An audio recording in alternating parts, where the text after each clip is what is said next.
Yeah, thank you, everyone. I'm here today from the Water Security Agency. I'm going to focus on WSA's client-centric flood mitigation programs. So, uh, like uh, like was said, I'm Shayne McDonald. I'm a flood mitigation specialist with the Water Security Agency.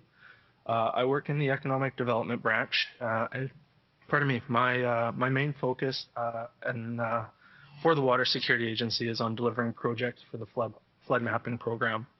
My colleagues and I also work on a number of other programs, though, including the EFDRP, the FDRP, channel clearing programs, the Community Flood Vulnerability Assessment Toolkit, as well as extension services and delivering grant funding to programs like SAW. So what I want to focus on today is actually three main programs. The Emergency Flood Damage Reduction Program, so the EFDRP, and I want to link that back to our kind of a history of our recent flooding in Saskatchewan and flood losses. I also want to talk about the Flood Damage Reduction Program, so the FDRP, and as well as our flood mapping program. So the FDRP really got its start in 2011. It was initially implemented over wintertime as a one-time program, and at that time, due to the antecedent conditions we saw from fall freeze-up from 2010 and the snowpack that developed over 2010, 2011, WSA, then the Watershed Authority, recognized the need for emergency preventative management in the spring. The flood risk that year was going to be very high. We knew that pretty early. So the program was designed to provide emergency assistance to communities, to RMs, businesses, not-for-profits, and rural residents who would be at risk of imminent flooding that year. And the program itself provides technical support and assistance to those individuals and communities, as well as for cost sharing the mitigation work. So the AFDRP process itself, each year starting in about April, it begins accepting applications. And that tends to go until about the end of July. So April applications coincide with more or less the start of spring melt. And the end date of July is kind of based around when you'd expect to stop seeing impacts from some of the flood hazards that you might experience. There are years, obviously, where that does extend even further, but that's kind of on a case-by-case or a year-by-year basis. So clients for the EFDRP are eligible if there's an imminent risk of flooding to buildings and structures from surface water. Clients who want to apply to this can contact their regional offices and apply, and that's kind of the first stop for any client. So communities or rural individuals, and that information can all be found on the WSA webpage.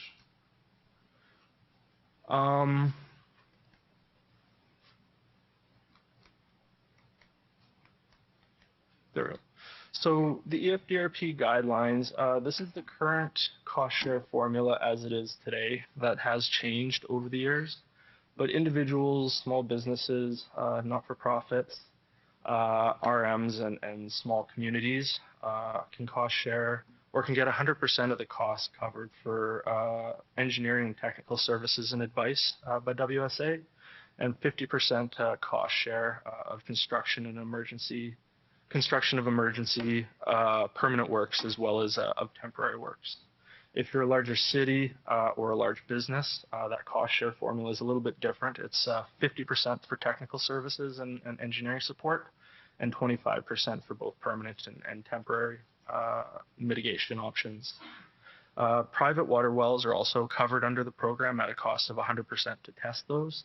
And that there are some rules around that, but generally speaking, it's if a well is at risk of flooding from surface water, as well as then that well has to be for human use. So that's not covering off your livestock feeding or livestock watering or for other purposes.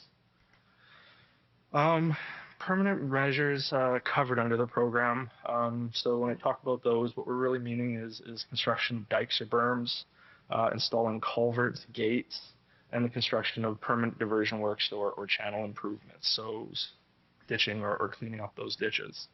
The program also covers the relocation of principal residents. So in some instances where it's considered the most cost effective to maybe move a house rather than to protect that house, the program does consider that as well. And we have seen that over the years. So although it's fairly rare, it does actually occur. Temporary measures. So this is something the program over the years that has evolved a little bit within the program. The temporary measures currently covered under the program include pumping, as well as temporary works put in place to allow for the construction of permanent works. So an example of that might be to install aquadams to protect the construction of a permanent dike behind them, for example. Where typically just the installation of an aquadam and nothing else at this where the EFDRP is today, that wouldn't be considered an eligible expense. So how did we get here and where did the FDRP start? Well, I mentioned it started in 2011, but the hydrological conditions in Saskatchewan leading up to 2011 really helped, really kind of set the stage. Beginning in about mid-2000s, Saskatchewan started seeing a number of wet years, and we started seeing some impacts related to flooding throughout the wet year. You okay for volume? Is that volume? Good? Okay. So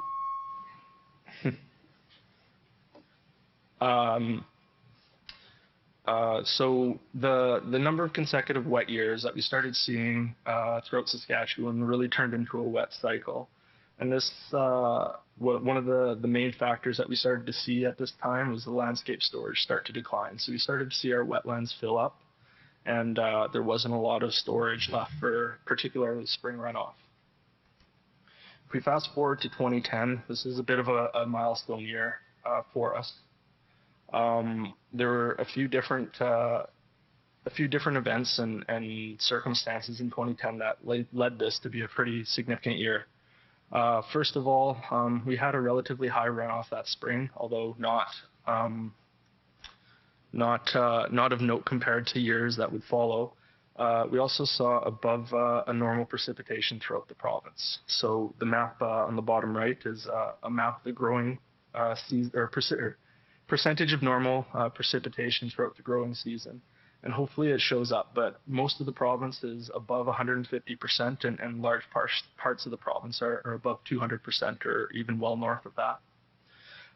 And then the real the media piece and the centerpiece of all of that, and I think probably most people here might remember the Maple Creek flooding that occurred that year. So that was a pretty major storm event that occurred in southwest Saskatchewan in June 2010. And that was the storm that took out the Trans-Canada Highway for an extended period of time. So that event, unexpected and caused quite a bit of damage that year, actually turned out after a bit of a postmortem to be approximately a 1 in 1,400 year event. So it was pretty impactful, and it really changed the way we looked at the hydrology for that system. So leading into 2011 out of 2010, we have the stage set for a pretty wet landscape. And in 2011, we had two major events occur. First was a spring runoff. So the EFDRP, like I said, was actually conceived over winter. There was an anticipation that spring runoff would be significant. And when we got to spring runoff, it definitely didn't let us down.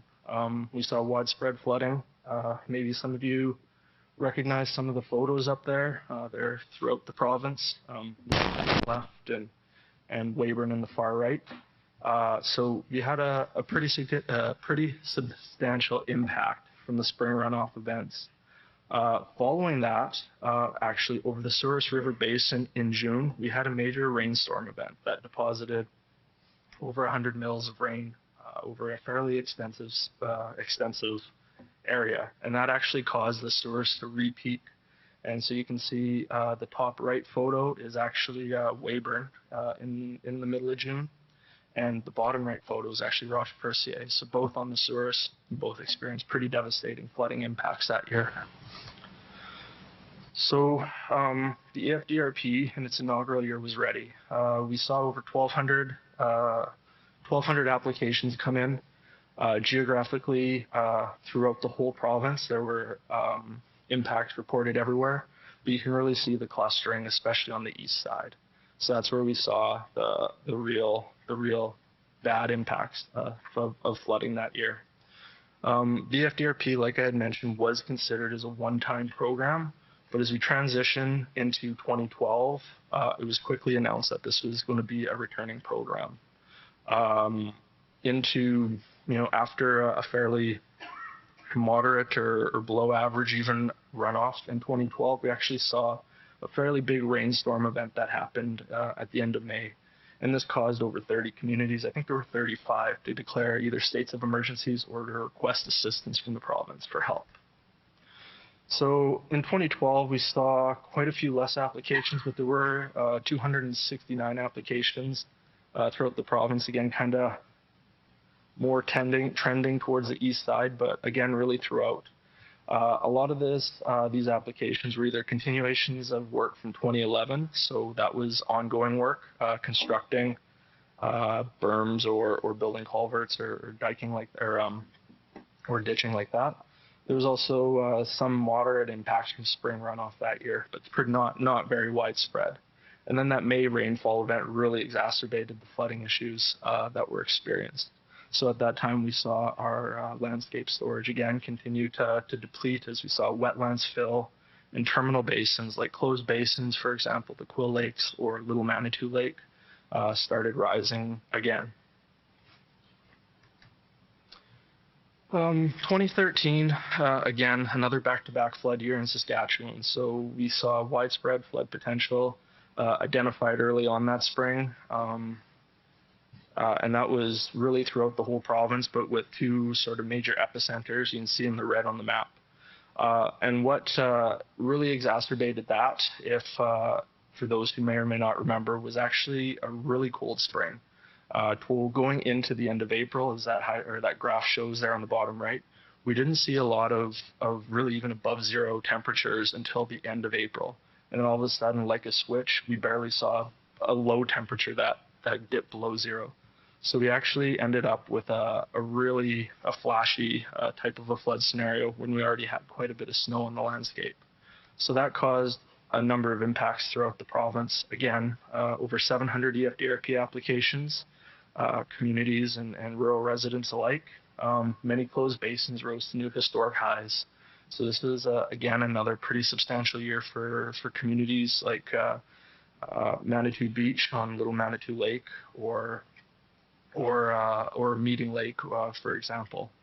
You can see that's Highway 16 in the top left. I think that's outside of North Battleford, or between North Battleford and Saskatoon. I'm trying to remember where now, but the impacts were definitely again felt throughout the province. 2014, this was a pretty muted spring runoff, so there was some reprieve in sight. Unfortunately, if you were here during that year, you'll remember the July long weekend. So that was a synoptic scale rainstorm event that occurred. So that was an incredibly intense rainstorm event that lasted several days, kind of centered over eastern Saskatchewan, and it resulted in basically an entire year's worth of rainfall falling over a pretty broad stretch of area, 300 to 400 mils of rain in some locations. So this was, again, another really substantial EFDRP season. Communities applied to the EFDRP as well as individuals, but there were, again, over 700 applications, a lot from communities. You can see, actually, the radar. So that's the radar composite from that storm event. And if you compare it to the EFDRP map, they're actually really similar. A lot of those impacts are coming from the center of that storm. You saw impacts like entire highways wash out at crossing locations. We saw major impacts again at Manitou Beach and Melville. The Crescent Creek Dam actually overtopped that year. Kind of a post-mortem of that one again. I think that was over a 1 in 200 year event based on the hydrology that had been previously calculated. Following 2014, we actually saw a pretty substantial decline in EFDRP. So that was definitely a positive in that the flooding hazards really curtailed. It does coincide really with kind of the start of the dry cycle that we still are in. And in fact, even today, we're still not seeing many EFDRP applications at all. The one exception I would say is in 2020, although it's not a substantial number of applications, we did see some fairly widespread flooding in the northwest of Saskatchewan. So that would be like the Beaver River Basin in kind of between Prince Albert and North Battleford and north. So that all flows northward into the Churchill. So we have photos. Yeah, there was the Highway 165 at Beauval was washed out. The berm at the top, that's from Meeting Lake, a lake just south of Spiritwood. So when we talk about flood losses during that time, the program, so the EFDRP program itself, which was aimed at providing grant assistance as well as technical assistance to communities and individuals, spent approximately $96 million between 2011 and 2023 with flood mitigation. A lot of that was aimed towards communities. A lot of that came in the form of grant assistance to those communities. And most of that did happen in sort of those first 4 years, 2011 to 2014. The PDAP, so for those who may not be familiar, there's a Provincial Disaster Assistance Program. That's another funding program for communities who suffer losses, mainly uninsurable losses due to natural hazards. PDAP actually, just for flooding alone during the same period of time, had about $135 million in costs associated to flood loss. And that's just from municipalities.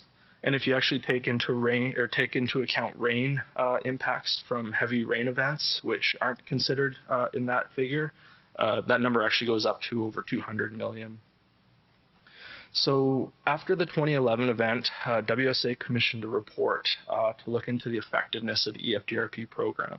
And one of the outcomes of that report was actually that for every dollar that WSA ended up spending on flood mitigation, we were able to prevent between $20 to $30 of damages to infrastructure, both private as well as public infrastructure throughout the province.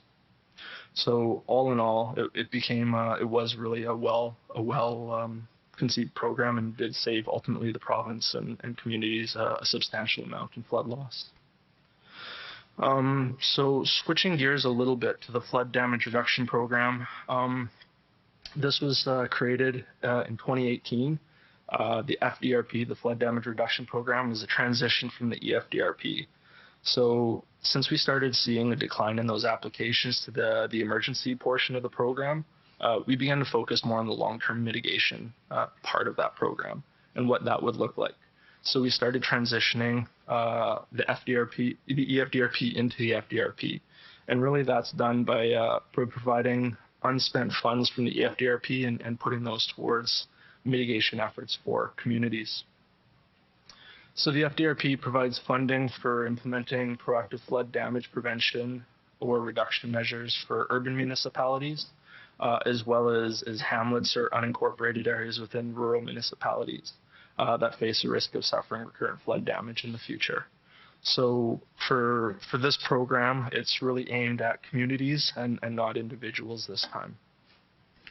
The FDRP considers does take into account funding or funds proposals from 4 different streams, and these are the risk assessment stream, flood mapping stream, mitigation planning stream, as well as structural projects.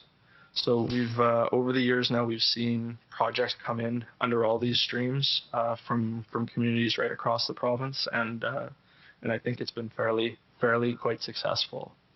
So 2018, obviously the first year, 7 communities applied, and since then, that number's varied. In 2023, this past year, we've actually had the most number of applications, so the most number of community projects apply at 12. And that's, I think, been pretty good. And we're really hoping to see more of those into the future. 2020, so there were no clients that year. I had mentioned kind of briefly it was an uptick year for the EFDRP. And that year, unfortunately, we actually did overspend and above the budget. So unfortunately, there just was no transition program that year because we did actually spend quite quite a bit of money on that emergency part of the program. So a little bit about the FDRP. It is a first come, first served basis. So communities looking to apply should do so early, and get in touch with WSA soon, early to identify projects and discuss the funding opportunities. Much like the bulk of the EFDRP program, it's at a 50-50 cost share mix. So communities have to be willing to share 50% of the project costs with WSA, and then WSA pays the other 50%.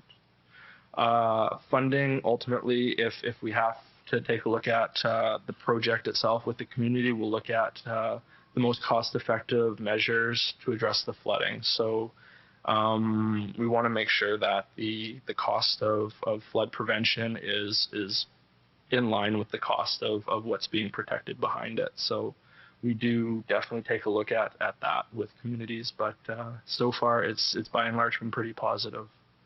So anyone, again, looking to apply to the FDRP program or have a discussion about it can find more information on the Water Security website. There is an application just right off the homepage. There's an FDRP page there. Also reach out to a regional office or contact the EFDRP email account. We're always here to assist with that. So we talked a bit about flood mapping, and there is a stream within the FDRP for flood mapping, but we also run a community flood mapping program at WSA, and this flood mapping program is in line with WSA's 25-year water security plan. It aligns with Goal 5 by providing flood hazard information to communities throughout the province. So WSA has also made commitments in the climate resiliency framework to provide flood mapping to communities as well. So WSA has exposure to this in a couple different fronts. So for those who maybe don't know flood maps, and we'll talk more about it, but they're critical tools which can help identify potential risks and mitigate flood impacts. They provide the foundation for planning and government decision making. They support emergency management practices. They enable flood mitigation activities like building dikes or other infrastructure, and they empower citizens and property owners to make informed decisions about the flood risk.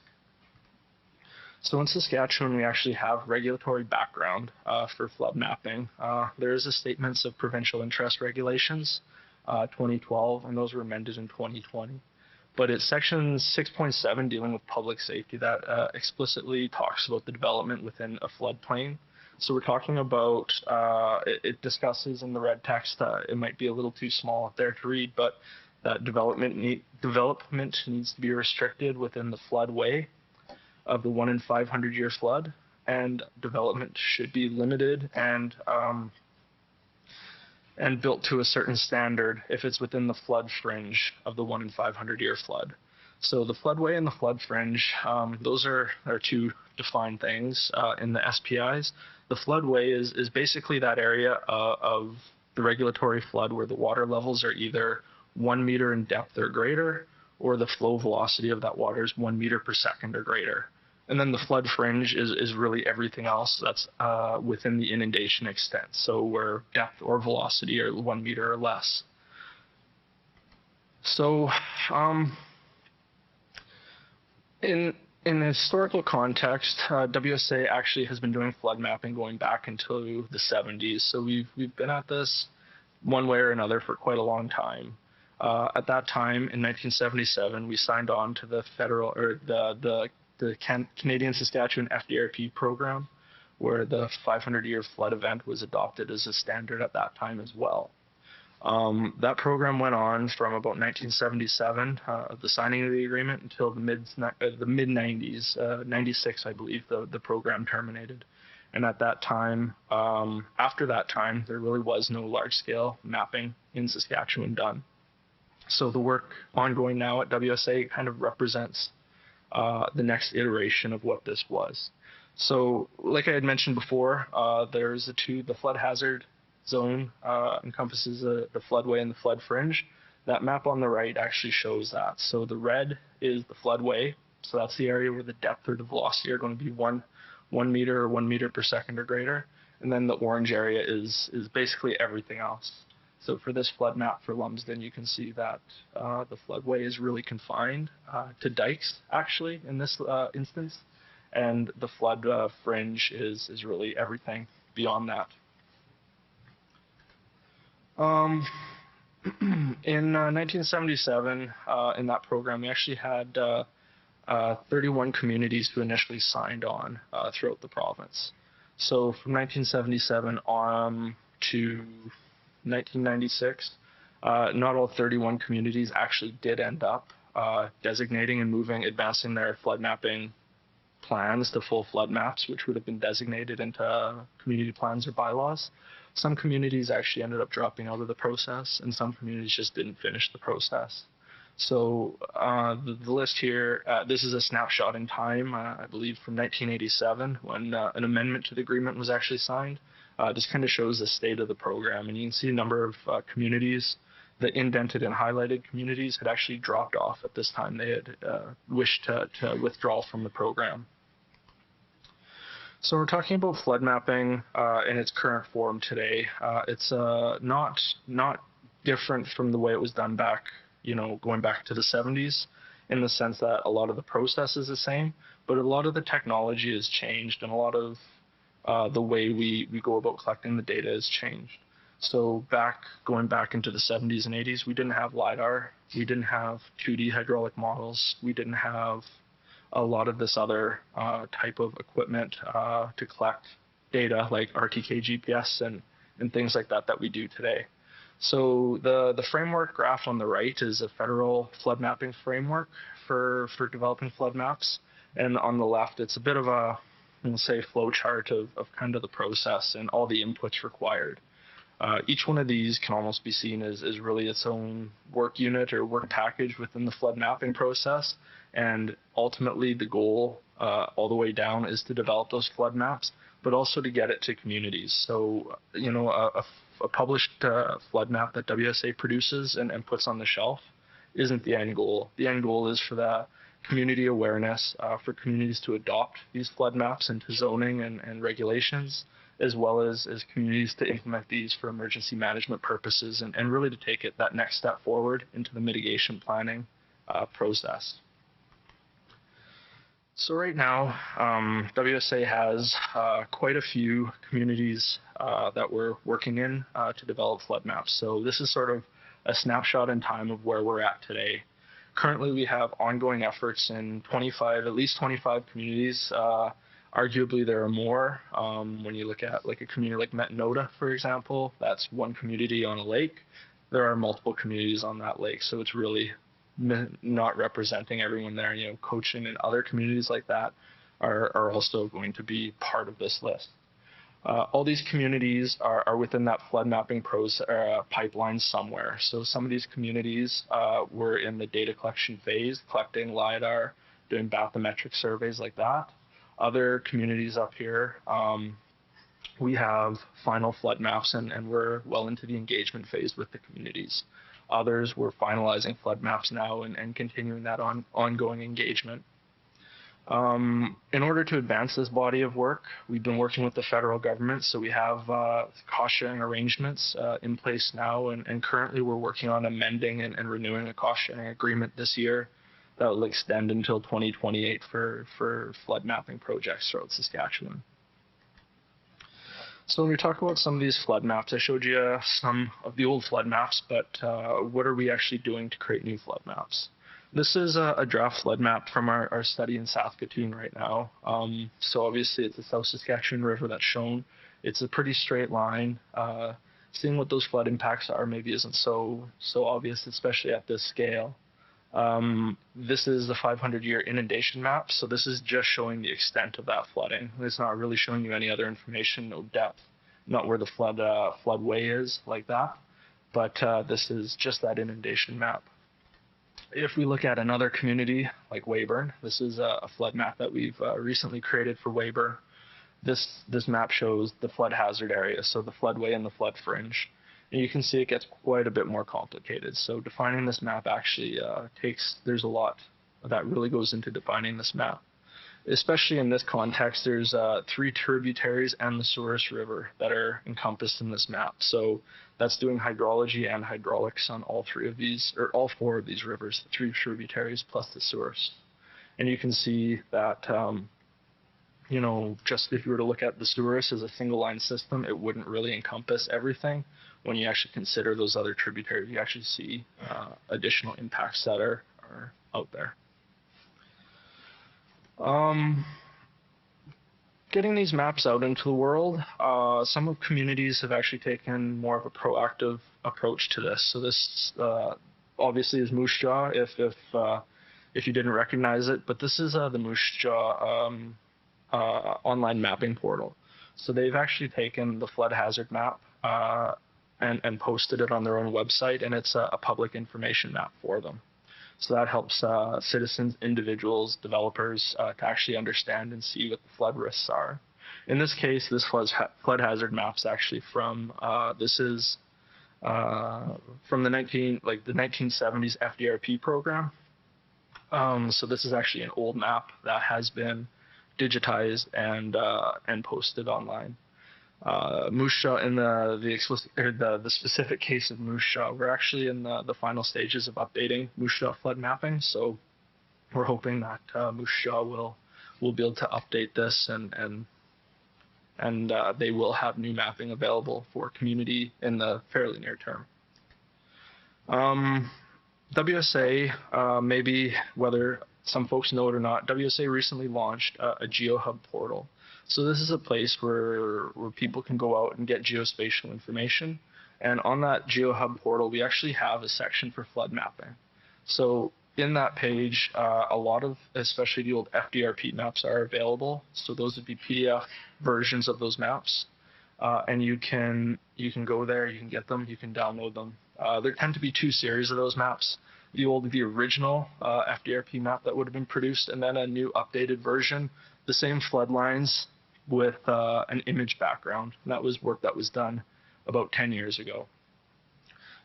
With our new studies, as we continue to advance them and finalize them and approve them and get them out into the public sphere, we're going to be posting those to this page as well.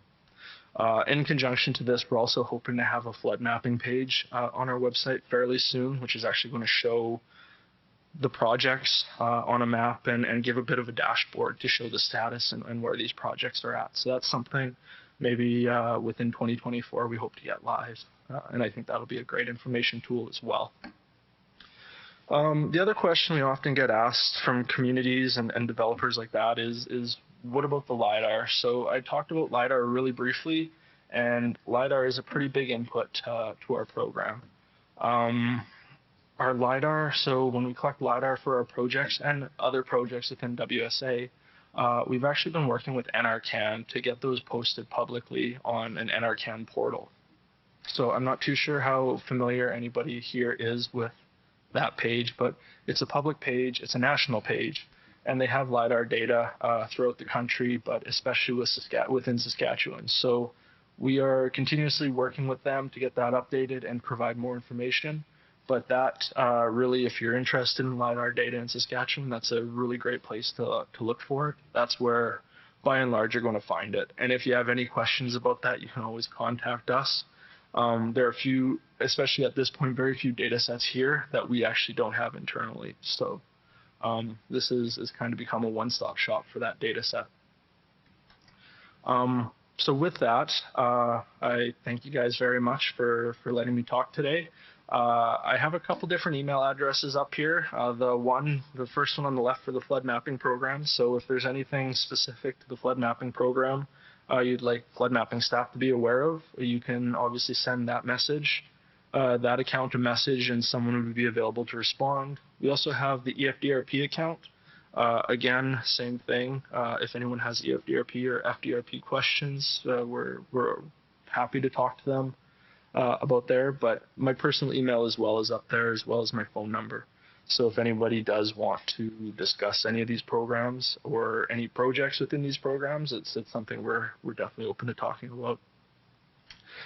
So with that, thank you very much. Yeah, thank you.